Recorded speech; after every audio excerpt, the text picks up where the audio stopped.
सुप्रभात बच्चों। आज हम आपकी पाठ्य पुस्तक का पाठ खान पान की बदलती तस्वीर का अध्ययन करेंगे।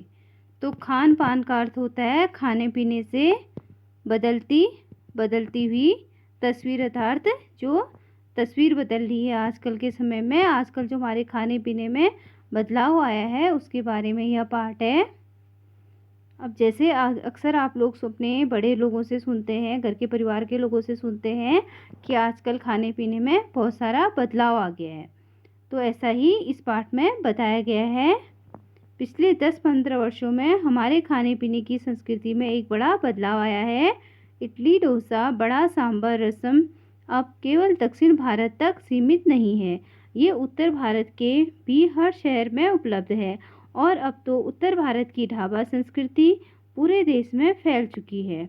अब आप कहीं भी हो, उत्तर भारतीय दाल रोटी साग आपको मिल ही जाएंगी। फास्ट फूड, तुरंत भोजन भी कहा जाता है इसको, का चलन बड़े शहरों में खूब बढ़ा है।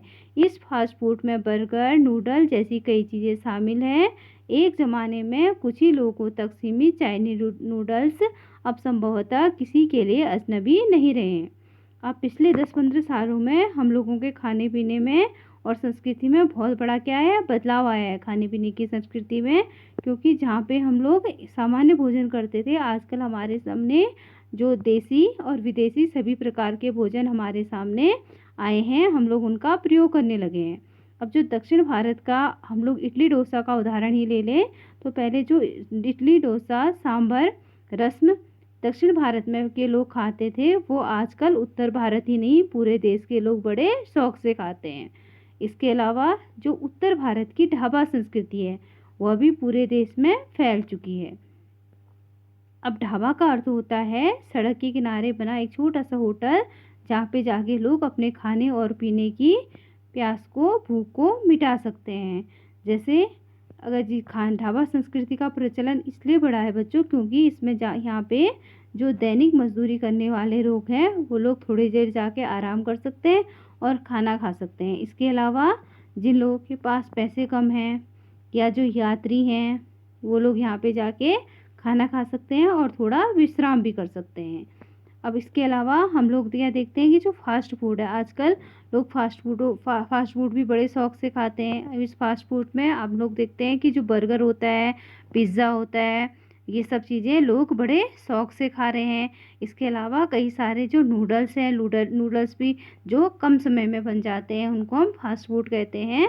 तो नूडल्स भी लोग बड़े शौक से खाते हैं। पहले जो नूडल्स हैं वो कम ही लोग इनके बारे में जानते हैं, लेकिन आजकल बच्चे, बूढ़े और कोई भी मनुष्य ऐसा नहीं है जो इनके बारे में नहीं जानता। सभी इससे भलीभांति परिचित हैं। इस प्रकार अब जो नमकीन है, अब कई प्रकार के आजकल हम लोग बाज़ार में नमकीन भी देखते हैं, जिनमें आलू चिप्स भी देखते हैं। अब नमकीन में हम लोग जैसे अक्सर बच्चे क्या खाते हैं, कुरकुरे खाते हैं, चिप्स में लेस, अंकल चिप्स, तो ये सब चीज़ें हम लोग बाज़ार में देखते हैं पैकेट में, जो घर घर आजकल सभी बच्चे बड़े शौक से खाते हैं। क्योंकि इनका विज्ञापन देखते हैं, विज्ञापन इस प्रकार से दिखाया जाता है कि हर कोई इनको हर किसी के मन में इनको खाने की इच्छा जागृत हो जाती है। अब अगला उदाहरण हमको दिया गया है गुजरात के ढोकला और गाठिया का। अब जो गुजरात का ढोकला और गोठिया है वह भी पूरे देश के हिस्सों में लोग बड़े स्वाद से खाते हैं। अब जो बंगाली मिठाई है, जिनमें रसबरी जो बहुत चर्चा में, बहुत प्रसिद्ध है रसबरी, अब उसको भी लोग बड़े शौक से खा रहे हैं और वो पहले की तुलना में अब लोग आसानी से उन लोगों को मिल जा रही है। अब यहाँ अब हम लोग देखते हैं कि जो स्थानीय व्यंजन हैं उनके साथ साथ ही अभी लोग क्या कर रहे हैं, जो विदेशी और क्षेत्रीय व्यंजन हैं उन लोगों वो भी खा रहे हैं। अब जो खान पान में सबसे ज़्यादा बदलाव किसके खाने पीने में आया है, जो मध्यम वर्ग के लोग हैं उनके खान पान में ज़्यादा बदलाव आया है। क्योंकि जो मध्यम वर्ग के लोग हैं उनमें संस्कृति का आदान प्रदान ज़्यादा होता है। क्योंकि मध्यम वर्ग के लोग जो अपने सामान जो दूसरे वर्ग के लोग होते हैं, जैसे एक राज्य जैसे गुजरात के कोई व्यक्ति है, वह पंजाबी व्यक्ति से मिला तो उसने उसकी संस्कृति के साथ उसके खाने पीने की चीज़ों को भी सीखा। इसलिए जो खाने पानी पीने की तस्वीर है या खाने पीने का जो आदान प्रदान है वह मध्यम वर्ग में ज़्यादा होता है, क्योंकि मध्यम वर्ग के लोग ही खाने पीने के ज़्यादा शौकीन होते हैं।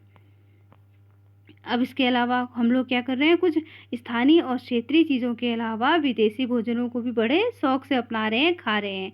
जैसे जो अंग्रेजी राज्य अर्थात अंग्रेज़ों के समय में जो ब्रेड केवल साहबी ठिकानों तक सीमित था, जो बड़े बड़े साहब लोग, जो अफसर लोग हैं, वही खाते थे जो ब्रेड। आज वो ब्रेड कस्बों में अर्थात जो छोटे कस्बे हैं, गाँव हैं, वहाँ के लोग भी नाश्ते के रूप में इसका क्या कर रहे हैं, प्रयोग कर रहे हैं। अर्थात जो गरीब लोग हैं, जो कम पैसा कमाते हैं, वो लोग भी आजकल ब्रेड खा रहे हैं, जो ब्रेड केवल अमीर लोग ही खाते थे अंग्रेज़ों के समय में। अब जो भारत के घरों में सेकी तली जा रही जो चीज़ें हैं, वो सभी लोग आसानी से खा रहे हैं और बड़े शौक से खा रहे हैं। अब खान पान की इस बदलती हुई संस्कृति ने सबको प्रभावित किया है। अब सबसे ज़्यादा जो खाने पीने की संस्कृति से प्रभावित हुई है, वह नई पीढ़ी हुई है। एक तो मध्यम वर्ग के लोग हुए हैं, वर्ग में हम देखें तो मध्यम वर्ग के लोग हुए हैं, और पीढ़ी में देखें जैसे हम लोग कहते हैं बच्चे, बूढ़े और जवान। तो जो जवान लोग हैं, युवा पीढ़ी है, उनमें खाने पीने का ज़्यादा प्रचलन बढ़ा है, क्योंकि जो नई पीढ़ी के लोग हैं वो खाने पीने के ज़्यादा शौकीन हैं। आजकल हम लोग क्या कर रहे हैं, जो स्थानीय व्यंजन है उनको कम पका रहे हैं। अब वो चीज़ें क्या हो रखी हैं, सीमित हो चुकी हैं, जो स्थानीय हमारे पकवान हैं। इसके अलावा हम जो देसी पकवान हैं उनको ज़्यादा खा रहे हैं। जैसे यहाँ पे उदाहरण दिया गया है बम्बई की पाव भाजी का और दिल्ली के छोले कुलचों का। अब जो दुनिया में इनकी बहुत ज़्यादा ज़रूरत होती थी, लेकिन अब यह स्थानीय व्यंजनों की दुनिया में छूटी हुई है। अब जो स्थानीय व्यंजन है, स्थानीय व्यंजन में लोग इन सब चीज़ों को कम खा रहे हैं पहले, जबकि हम लोग बम्बई की पाव भाजी और दिल्ली के छोले कुलचों को काफ़ी जानते थे। अब जो जानकार लोग हैं, अब जो लोग जानते थे, अब वो जानकार लोग हैं, वो बताते हैं कि जो पहले के समय में मथुरा के पेड़े और आगरा के पीठे और नमकीन बहुत लोग बड़े शौक से खाते हैं, लेकिन अब उन चीज़ों में वो स्वाद नहीं है जो पहले था।